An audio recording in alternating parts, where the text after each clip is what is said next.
بسم الله الرحمن الرحيم. النهاردة هعمل معاكم بسكوت جوز الهند بطريقة سهلة وبسيطة جدا وطعم تحفة جدا. لو أول مرة تشوفوني أنا اسمي شيماء، ودلوقتي هبدأ معاكم بالمقادير. وعايزة أقولك إن بيضة واحدة عملت لي كل الكمية اللي انت شايفاها ديت. بسم الله. عندي هنا دول كوبايتين وربع من الدقيق، نص كوباية من السكر، نص كوباية من السمنة على زيت، نص كوباية لبن، وكمان بيضة، معلقة كبيرة بيكنج باودر، معلقة فانيليا، وكمان معلقة كبيرة من جوز الهند، ودي اختياري لو انت عايزاها.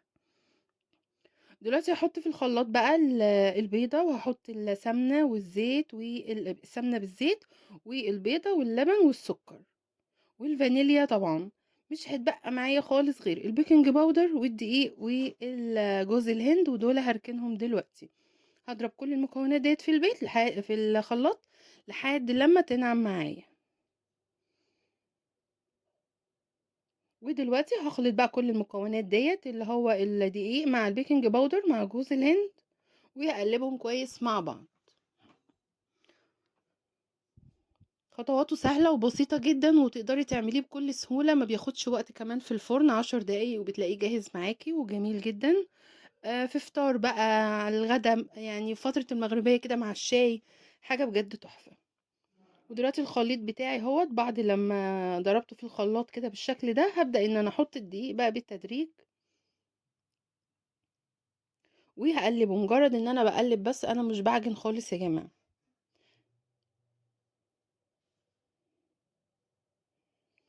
ويقلبه بالشكل دوت، وبعد كده هكمل بقية كمية الدقيق، وابدأ بس ان انا المه بصوابع كده، بصوابع الايد كده، مش عجن زي ما قلت لكم، لحد لما المكونات كلها تمتزج ببعض وخلاص، محتاجش اي اضافة تانية.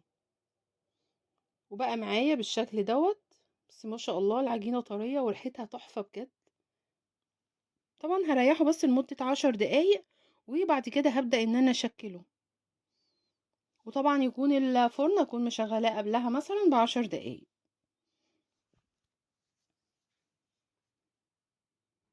ودلوقتي خلاص بعد ما ريحتها، جبت هنا دي معلقة من جوز الهند ومعلقة من السكر، طبعا ضروري ان السكر يكون ابيض وفاتح معاكي. وقلبتهم مع بعض بالشكل دوت، وهبدأ بقى ان انا اعمله كور. ايا كان بقى المقاس اللي انت عايزاه براحتك. وجبت الصاج بتاعي هوت، وهبدأ ان انا اكوره بالشكل ده، واغطيه واغطسها في الجوز الهند بالسكر كده، وابططها كده عشان بس الحاجه تلزق عليها، الجوز الهند والسكر يلزق عليه، وكمان في نفس الوقت ما يبقاش لا رقيق قوي ولا تخين قوي، لانك كمان حاطه بيكنج باودر، فكده كده يعني هينفش معاكي في الفرن، فنخلي بالنا. وهيطلع من ايدك احلى بسكوت، وربنا يحسن ما بين ايديكم جميعا. وهنا خلاص خلصت الصاج بتاعي.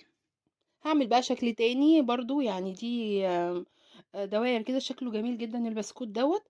انا هعمل شكل تاني بقى بقلوب كده عشان الاطفال.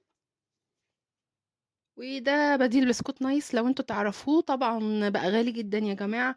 فانا عملته لكم في البيت ووفرت لكم فلوس، وكمان الاطفال بتحبه جدا، مفيش حد ما بيحبش البسكوت دوت، فبجد لذيذ قوي. فردت الباقي من العجينة بالشكل دوت، وحطيت رشيت عليه السكر بجوز الهند كده. وبرضو هعمله مرة تانية بالنشابة عشان يلزق بس معايا. وده اهو شكل القلب الصغنون الجميل قوي دوت، وممكن نجوم، ممكن على شكل دبدوب، حاجة تفرح الأطفال. ويعني احاول على قد ما اقدر ان انا ما اهدرش من العجينة ديت، علشان خاطر بقى احنا ايه حطينا عليها جوز الهند والسكر، فما ينفعش ان انا اهدر منها جزء كبير، نحاول على قد ما نقدر ما نهدرش منها. وارص القلوب بتاعتي بالشكل ده. ما شاء الله شكله جميل قوي بجد وتحفة يعني. جربيه ومش هتندمي، واذا جربتيه انا واثقة مش هتبطلي تعمليه. سهلة وبسيطة، ومكونات عندنا في البيت، مش محتاجة ان احنا نشتري حاجات من بره غالية، فده اسهل حاجة يعني، ومنها نفرح اولادنا ان شاء الله. ودلوقتي خلاص البسكوت خلص معايا، قد ايه جميل قوي، ريحته تحفة، بصي ما شاء الله السوا. والقلوب الصغنطوطة ديت جميلة قوي للاطفال. متنسيش بقى لو عجبك الفيديو نعمل شير عشان غيرنا يستفيد. ودلوقتي الخطوة ديّة يا جماعة اختيارية، يعني لو عايزاها اعمليها، مش عايزاها براحتك، مش هيأثّر في طعمه أي حاجة خالص. هو بيدّي له يعني حلاوة شوية، لكن ممكن تستغني عنها.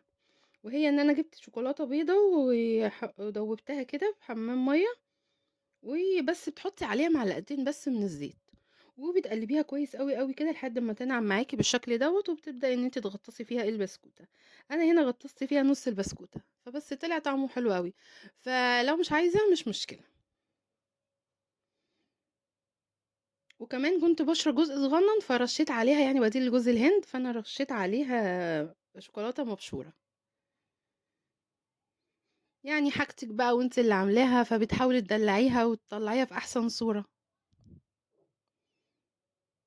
فبجد تحفة، ربنا يحسن ما بين إيديكم جميعًا بإذن الله، وأتمنى إن شاء الله تعملوه وتجربوه، وما تنسونيش بقى في الاشتراك وفي اللايك. وبألف هنا وشفا.